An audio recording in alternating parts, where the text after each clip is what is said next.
اور یہ چونکہ بالکل چھوٹی سی جگہ تھی، اس لیے نائب تحصیلدار ایک بہت بڑا یعنی عہدیدار تھا، تو ان کا خیال تھا کہ اس کے ساتھ جائیں گے تو ہم حفاظت سے پہنچ جائیں گے.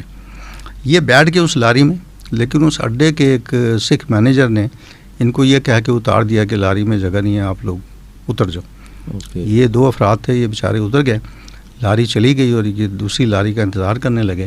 لیکن تھوڑی دیر کے بعد وہ لاری واپس آئی اور پتہ چلا کہ وہ سید اختر حسین جو ہیں ان کو شہید کر دیا گیا. تو یہ مطلب ہے کہ مشکور صاحب کا ابتدائی تعارف ہے کہ وہ واپس پھر حصار پہنچ گئے تھے. پھر آگے بات کریں گے. اوکے.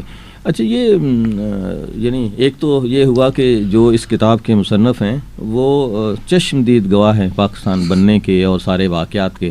بعض اوقات ہوتا ہے کہ ہم کتابوں سے سہارا لیتے ہیں، لوگوں سے سہارا لیتے ہیں اور ایک کتاب جو ہے اس کو ترتیب دے دیتے ہیں. ایک تو بات یہ ہوئی کہ آزادی کے چراغ جو مشکور حسین یاد کی کتاب ہے وہ ان کے ایسے واقعات ہیں جس سے خود ان کا مطلب مشاہدہ نہیں ہے بلکہ تجربہ ہے. اچھا، اس میں اشفاق صاحب مجھے اس کا جو پہلا دیباچہ اس کتاب کا جو لکھا ہے بڑا دلچسپ اس نے مجھے بہت ہی متاثر کیا. میں سامعین کو بھی آپ ذرا سا میں اس کو دیکھتا ہوں جی، کچھ چیزوں کو ہم اگر اس میں پڑھنے کے لیے آپ کو پڑھتا ہوں. تھوڑا سا طویل ہے، میں تھوڑا سا چھوڑ دیتا ہوں، تھوڑا سا حصہ اس کا رکھ لیتے ہیں اس کو. جی. کہتے ہیں جی، میں عجیب کشمکش میں مطلع تھا. انہوں نے کہا ہے کہ اس دیباچے کا بیشتر حصہ میری معصوم شیر خوار شہید بیٹی مسرور بانو کے خامہ تصور سے رقم پذیر ہوا. اچھا، یہ پہلی لائن ہی جو ہے نا آدمی کو پڑھنے کے لیے مجبور کر دیتی ہے کہ دیکھیں یہ کیسے ممکن ہوا. تو کہتا ہے کہ میں ایک عجیب کشمکش میں مبتلا تھا کہ ایک رات میری معصوم ننھی شہید بیٹی مسرور بانو میرے سامنے آ کھڑی ہوئی، کہنے لگی، بابا آپ کیا سوچ رہے ہیں؟ کہنا، کچھ نہیں بیٹا، آپ ہم شہیدوں سے بھی تکلف کرتے ہیں. ایسی کوئی بات نہیں میری لاڈلی، آپ تکلف نہیں چھوڑیں گے. میں پوچھتی ہوں کیا آپ اپنی کتاب کے دیباچے کے لیے فکر مند تو نہیں؟ کچھ ہوں تو صحیح. تو پھر سن لیجئے، میں آپ کی کتاب کا دیباچہ لکھوں گی. ارے میری پیاری بیٹی، میں تم پر اور تمہارے ننھے ہاتھوں پر قربان. تم میری کتاب کا دیباچہ لکھو گی؟ آپ کو کوئی اس پر اعتراض؟ بالکل نہیں. لیکن بابا یاد رکھیں، میں اس روایتی دیباچے کی طرح کتاب کی تعریف یعنی تحسین نہیں ہوگی، بلکہ میں کوشش کروں گی کہ اس کے تشنا سے تشنا تر پہلو کاری کے سامنے لائے جائیں. تمہیں اختیار ہے بیٹا. ممکن ہے آپ اپنے دیباچہ نگار سے یہ توقع بھی رکھتے ہوں کہ وہ تحریک پاکستان کا تاریخی پس منظر بیان کرے. میں اس ضمن میں صرف اس قدر کہنا کافی سمجھتی ہوں کہ ہندوستان کی تقسیم کے وقت انگریزوں اور ہندوؤں نے آپس میں مل کر مسلمانوں کے ساتھ جو عیاری اور دغا بازی کی، اس سے اہل پاکستان کو سبق حاصل کرنا چاہیے تھا. لیکن واہ حسرتہ، سبق حاصل کرنے کی بجائے انہوں نے تو انگریزوں کی تقلید کو اپنے وقار کا سوال بنا لیا. انگریزی زبان، انگریزی لباس، انگریزی تہذیب و معاشرت، در حقیقت آزادی کی راہ میں وہ رکاوٹیں تھیں جنہوں نے جلد سے جلد دور کیا جانا چاہیے تھا. کس قدر حیرت کا مقام ہے کہ ملک کا اونچا طبقہ ان لعنتوں کو برقرار رکھنے پر اصرار کرتا رہا ہے. لیکن بیٹا، بابا میں آپ کا مطلب سمجھ گئی. غالباً آپ کہنا چاہتے ہیں کہ میں یہ کیا ذکر لیے بیٹھی، مگر ذرا غور کیجئے. قیام پاکستان کے وقت مسلمانوں پر جس قدر آلام و مصائب اور ظلم و ستم کے پہاڑ ٹوٹے، ان کا اصل سبب یہی انگریز اور ہندو گٹھ جوڑ ہی تو تھا. تقسیم ہند کے وقت اگر انگریز انصاف سے کام لیتے تو مسلمانوں کے ساتھ 1947 کا المیہ کبھی پیش نہ آتا. تم بالکل ٹھیک کہتی ہو بیٹا. اب آپ اپنی کتاب پر کڑی تنقید بھی سن لیجئے. پہلی بات یہ ہے کہ مسلمان کرب و علم کی جس قیامت سے گزرے، آپ کا قلم اسے پوری شدت کے ساتھ اپنی گرفت میں نہیں لا سکا. میں تسلیم کرتا ہوں، یہ بات درست ہے کہ آپ نے واقعات میں مبالغہ آرائی سے کام نہیں لیا. 1947 میں پاکستان پہنچ کر عزیزوں اور دوستوں کو جس طرح واقعات سنائے تھے اسی طرح لکھ ڈالے. لیکن یہ بھی حقیقت ہے کہ آپ نے واقعات کا بیان صرف اپنے تجربے تک محدود کر دیا. سنا کر ہی صحیح، کم از کم ان مصیبت زدہ قافلوں کا ذکر تو کر سکتے تھے جو بڑی مسافتیں طے کر کے اور بے شمار تکلیفیں جھیل کر بحال خستہ پاکستان پہنچے تھے. مسلمانوں نے بھارتی کیمپوں میں کیسی کیسی ہولناک مصیبتیں اٹھائیں، آپ نے ان کا ذکر بھی نہیں کیا. تمہاری شکایت سر آنکھوں پر میری لال. یہ کہہ کر میں نے چاہا کہ اپنی شہید لاڈلی بیٹی کو سینے سے لگا کر پیار کروں تو کیا دیکھتا ہوں، وہ سر سے پاؤں تک خون میں ڈوبی کھڑی ہے. میں نے بے قرار ہو کر پوچھا، اے بیٹی، تمہیں شہید ہوئے ایک طویل عرصہ گزر چکا، لیکن آج بھی تمہارے زخموں سے خون جاری ہے. میرے ان الفاظ پر اس کی معصوم نیلی چمکدار آنکھوں میں آنسو تیر گئے. اس نے کہا بابا جب تک آپ لوگ اتحاد، اخوت اور محبت کو اپنی زندگی کا شعار نہیں بنا لیتے ہم شہیدوں کا لہو اسی طرح بہتا رہے گا. ایسا معلوم ہوتا ہے کہ آپ ہمارے خون کی مہک، روانی اور صداقت سے یکسر بے خبر ہو چکے ہیں. ایسا نہیں میری لاڈلی، ایسا ہرگز نہیں. میں نے اس زور سے فریاد بھرے لہجے میں احتجاج کیا کہ اپنی ہی آواز سے میری آنکھ کھل گئی. فضا میں تیزی سے صبح کے آثار نمودار ہو رہے تھے. سید مشکور حسین یاد، 8 ظفر کالونی، سمن آباد، لاہور. جی جی کیا بات ہے جی. جی جی. اچھا یہ میں نے تو بڑی مشکل سے پڑھا جی. آپ ذرا اس کے اور کتاب کے حوالے سے کچھ ذرا سا بات کیجیے. اصل بات یہ ہے کہ یہ جو مشکور حسین یاد صاحب تھے، ان کے والد جو تھے وہ پولیس میں تھے اور وہ ایک تھانے کے انچارج تھے. تو تھانے کے انچارج ہونے کی وجہ سے ان کے جو جتنے بھی قریبی رشتہ دار تھے وہ یہ سوچ کر سب لوگ ان کے گھر میں جمع ہو گئے جی کہ ظاہر ہے کہ جو پولیس کا انچارج ہوگا، تھانے کا انچارج، اس کا گھر کم از کم فسادات سے محفوظ رہے گا. ٹھیک. تو ان کے جتنے قریبی افراد تھے وہ سارے کے سارے، سید افضال حسین نام تھا ان کا، انسپیکٹر تھے، ان کے گھر میں جمع ہو گئے. ٹھیک. لیکن آپ یہ دیکھیں کہ وہ تقریباً 35 افراد تھے. وہ 35 کے 35 افراد جو ہے نا وہ شہید کر دیے گئے. اللہ اکبر. ان کے گھر پر یعنی صرف 2 افراد بچے تھے، ایک ہی مشکور حسین یاد اور ایک اور بچی تھی رضیہ. یہ 2 بچے تھے. اور ہوا یہ کہ جب ان کے گھر پر حملہ ہوا تو اس وقت ان کے جو یعنی گھر کا جو سربراہ تھا انسپیکٹر صاحب افضال حسین صاحب، وہ تھانے میں تھے. ان کو تھانے سے پولیس لائنز میں بلا لیا گیا اور ان کو وہاں پر مصروف کر دیا گیا تاکہ وہ اپنے گھر کی خبر نہ لیں. اور یہ جو فسادی لوگ تھے یہ گھر پہنچ گئے اور انہوں نے ان کے گھروں پر حملہ کیا. تو ان کے ایک اور خالو تھے جو کہ وہ بھی پولیس میں سب انسپیکٹر تھے، ٹھیک، سید صغیر حسین. اوکے. انہوں نے مشکور سے کہا کہ تم ایسا کرو کہ ہوائی فائر کرو. تو وہ ہوائی فائر کی آواز سن کے ہو سکتا ہے کہ پولیس ہماری مدد کو پہنچے گی. ٹھیک. تو یہ مشکور نے ہوائی فائر کیا اور واقعی وہ پولیس کے ہوائی فائر سن کے پولیس آ تو گئی، ٹھیک، لیکن وہ باہر کھڑی ہو کے تماشا دیکھتی رہی. اور وہ فسادی جو ہیں وہ ان کے گھر کے چھت کے اوپر چڑھ گئے اور وہاں سے اوپر سے انہوں نے اینٹیں، پتھر اور ٹوٹی ہوئی بوتلیں جو ہیں وہ ان کے اوپر برسانی شروع کر دیں. اور جن کے پاس کوئی اسلحہ تھا اس اسلحے سے انہوں نے فائر کرنا بھی شروع کر دیا. ٹھیک. اور یہ ایک ایک 2 کر کے جو ہے نا یہ ان کے افراد جو ہیں گھر کے افراد وہ شہید ہوتے رہے. ٹھیک. اور اسی دوران یہ بھی ہوا کہ ان کا چھوٹا بھائی تھا ایک ظہیر، جس کی چند دنوں میں شادی ہونے والی تھی. اوکے. اور شادی ان کے خالو کی بیٹی سے ہونے والی تھی، لیکن وہ جب شہید ہو گیا تو وہ جو پولیس سب انسپیکٹر تھے انہوں نے اپنے ہاتھ سے بیٹی کو گولی مار دی.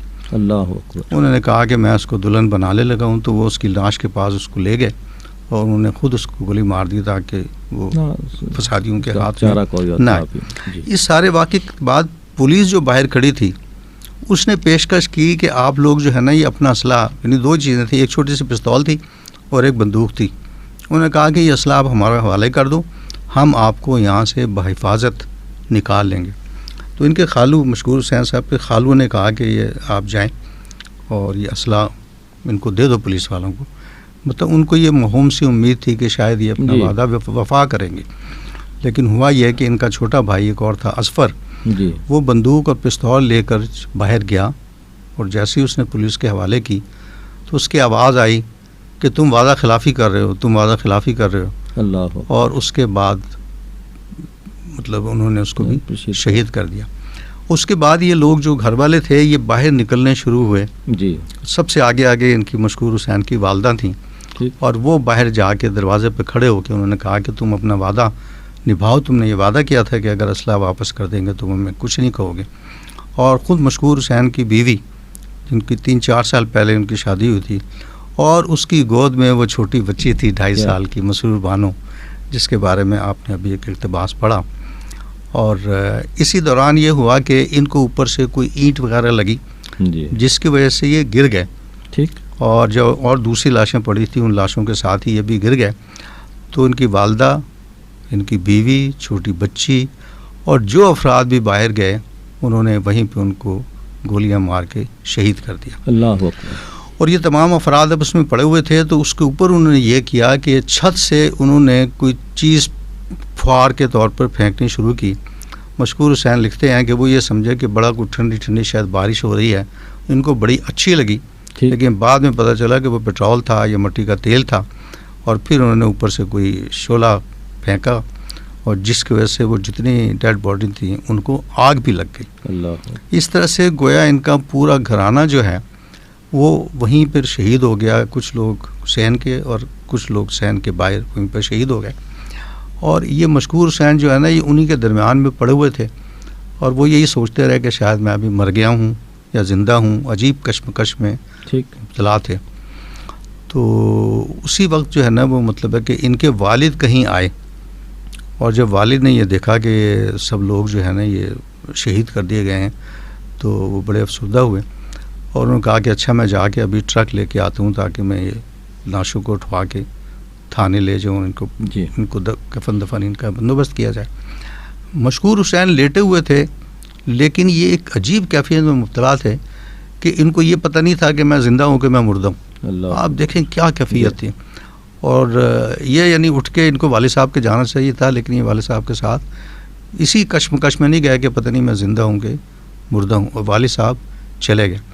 اور اس کے بعد فسادی جو ہیں وہ گھر کے اندر داخل ہوئے، اور انہوں نے ایک ایک کو دیکھنا شروع کیا کہ کون زندہ ہے کون مردہ ہے. تو اس کو انہوں نے کہا کہ ہاں یہ تو زندہ ہے. تو انہوں نے کہا کہ اس کے اوپر تیل چھڑکو اور اس کو بھی آگ لگا دو. کہنے لگے مجھے اس قدر پیاس لگ رہی تھی کہ میری زندگی کی سب سے بڑی خواہش یہ تھی کہ یہ مجھے کس طرح سے پانی پلا دیں، اس کے بعد بھلے سے میں مر جاؤں. تو انہوں نے ان کو کہا کہ مجھے ایک گلاس پانی پلا دو، اس کے بعد بھلے سے مجھے مار دینا. تو کسی نے تلوار نکالی اور انہوں نے کہا کہ تم ادھر آؤ میں تمہیں پانی پلاتا ہوں. تو اسی دوران ان کے پڑوس سے کوئی ایک سکھ تھا، وہ دیکھ رہا تھا. اس نے ان کو شرم دلائی، ان کو غیرت دلائی کہ کس گھرانے کے بچے کو، ایک تو بچہ ہے، اس کو تو کم از کم رہنا. تو ان لوگوں کے ہم پہ اتنے احسانات ہیں، کچھ انہی کا خیال کرو. تو اس پکار کی وجہ سے انہوں نے اس کو کچھ نہیں کہا، اور انہوں نے اس کو کہا کہ جاؤ بھاگ جاؤ. یہ وہاں سے پھر نکلے ہیں، اور پھر گرتے پڑتے کسی طرح سے یہ تھانے پہنچے، اور تھانے میں اپنے والد صاحب کے ساتھ ملے. اور بعد میں پتہ چلا کہ ایک اور بچی بھی جو تھی. اچھا، اب وہ جو ان کے والد صاحب تھے وہ ایک لے کے آئے ٹرک، اور وہ ساری نعشیں اٹھا کے لے گئے. تو ان کو انہوں نے کفن دفن کی اجازت نہیں دی.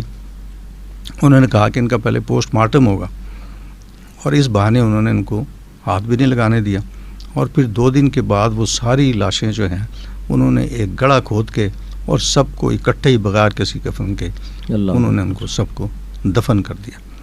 تو اس طرح سے ان کا پورا گھرانہ جو ہے وہ شہید ہو گیا. وہ والد بچے تھے، مشکور حسین یاد بچے تھے. اچھا، یہ جو کتاب ہے آزادی کے چراغ، یہ ان کی یادداشتوں پہ، ان کے دوستوں کی یادداشتوں پر مبنی ہے؟ جی، یہ اصل میں تو انہوں نے وہ جو اپنے پورے گھرانہ کا ذکر کیا ہے، وہ ان کے قریبی رشتہ دار تھے، ان کے ماموں تھے، ان کے خالو تھے، اور جو قریبی لوگ تھے ان کا انہوں نے ذکر کیا ہے. مثلا وہ ایک شخص کا ذکر کرتے ہیں کہ وہ بوڑھے تھے جی، اور وہ بھی مطلب ہے کہ پولیس چوکی کے سربراہ تھے کسی ٹاؤن کمیٹی میں. عنایت حسین ان کا نام تھا. وہ بوڑھے تھے. تو یہ انہیں کہا کرتے تھے کہ نانا اب آپ کو تو پینشن ملنے والی ہیں، پاکستان جا کر خوب سیر کیجیے گا اور آرام بھی. اور وہ کیا جواب دیتے تھے کہ برخوردار، یہ تم نے کیا کہا؟ پاکستان جا کر آرام کروں گا یا کام؟ کیا کہنا. خوب کان کھول کر سن لو، ہم پاکستان پہنچ کر تندہی سے کام کریں گے. میرا ارادہ تجارت کرنے کا ہے، اور اگر ملازمت ہی قسمت میں ہے تو پاکستان میں ملازمت کر کے بھی لطف آئے گا. ملازمت بری چیز نہیں اگر افسر اچھے ہوں. ظاہر ہے پاکستان میں ہمیں اچھے افسر ملیں گے، کیا کہنا، ہمارے اپنے آدمی ہوں گے، ہمارے ہر دکھ سکھ کا خیال کریں گے. یہاں کے افسروں کی طرح ان میں رعونت نہ ہوگی، ان کا رویہ ہمارے ساتھ غیر ملکیوں کا اثر نہ ہوگا.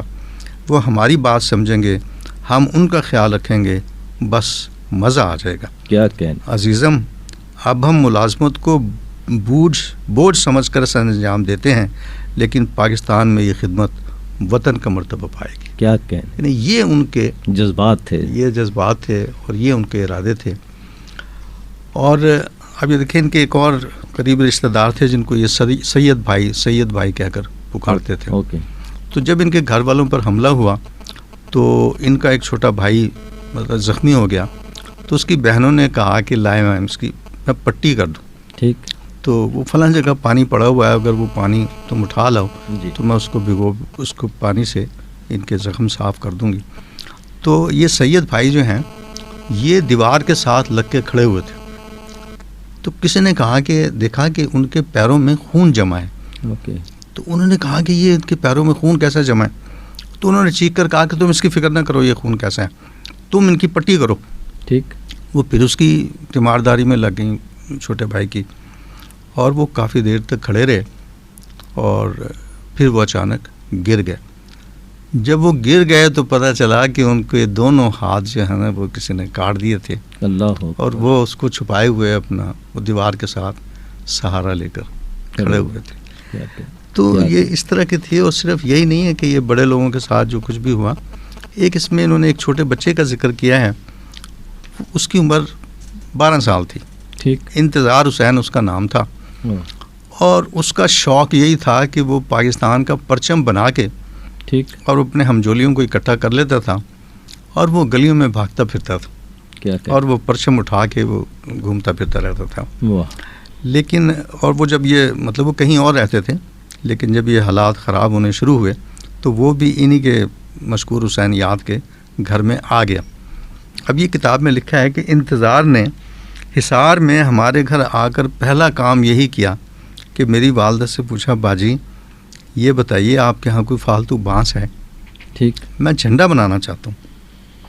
انتظار نے چاند تارے کا پرچم بنایا بھی اور لہرایا بھی, اور اس شان سے لہرایا کہ یہ پرچم ہمیشہ بلند ہو کر لہراتا رہے گا.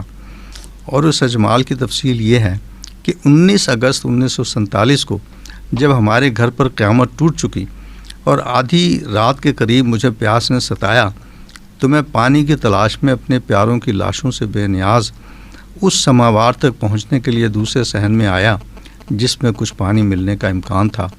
میں پانی پی کر جیسے ہی واپس ہوا, میں نے دیکھا کہ انتظار حسین بے حس و حرکت چاروں شانے چت پڑا ہے اور اس کے سرہانے چاند تارے کا پرچم لہرا رہا. کیا کہنے, میں نہیں کہہ سکتا کہ میرے چھوٹے سے ماموں پر کیا گزری, لیکن یہ عجیب اتفاق ہے کہ ایسے عالم میں بھی وہ پرچم سے اور پرچم اس سے جدا نہ ہو. سبحان اللہ. یہ کمال کی کتاب لکھی ہے جی مشکور حسین یاد صاحب نے, آزادی کے چراغ اس کا نام ہے. اس کے آخر میں جو آخری پیج ہے اس کا, وہاں جو پیرا لکھا ہے وہ میں آپ کے ساتھ شیئر کرتا ہوں, جس میں لکھا ہے کہ پاکستان کیوں بنا تھا. یہ سوال بعض ذہنوں میں ابھرتا رہا ہے. اس کا جواب ان سے حاصل کیجیے جنہیں وفا کے جرم میں آگ اور خون کے سمندروں سے گزرنا پڑا اور جن کے جگر گوشے اور دل کے ٹکڑے ان کی آنکھوں کے سامنے تہتے کر دیے گئے. مشکور حسین یاد خود ان جانگداز حادثات سے گزر کر آئے ہیں, اور انہوں نے پاکستان کی آزادی کے چراغ فروزاں رکھنے کے لیے جس جواں مردی اور والہانہ پن سے خون کی سبیلیں لگا دی تھیں, ان کی سچی اور جیتی جاگتی تصویر اس قدر مکمل اور کہیں نہیں ملتی. مشکور حسین یاد کی زبان سہل, بیان سادہ, قلب خون دل میں ڈوبا ہوا, ان کے درد بے پناہ اور ان کا کرب باشعور ہے. آزادی کے چراغ پڑھ لینے کے بعد یہ سوال کرنے کی ضرورت باقی نہ رہے گی کہ پاکستان کیوں اور کیسے بنا تھا. جذبہ حب الوطنی سے بھرپور اس کتاب کا مطالعہ ہر پاکستانی کے لیے نہایت ضروری ہے. یہ کتاب جی کاروان علم فاؤنڈیشن ایوان اردو ڈائجسٹ سمن آباد لاہور نے شائع کی ہے. میرے خیال میں یہ ایک ایسی کتاب ہے جس کو ہر پاکستانی کے گھر میں ہونا چاہیے. نام ہے اس کا آزادی کے چراغ, اور میں کہوں گا کہ آزادی کے چراغ خون سے روشن ہوتے ہیں. بہت شکریہ جی کرنل صاحب. شکریہ. آپ کے ساتھ آئندہ کسی اور کتاب کے ساتھ ملاقات ہوگی. اظہر نیاز کو اجازت دیجیے. اللہ حافظ. آزادی کی قدر کیجیے.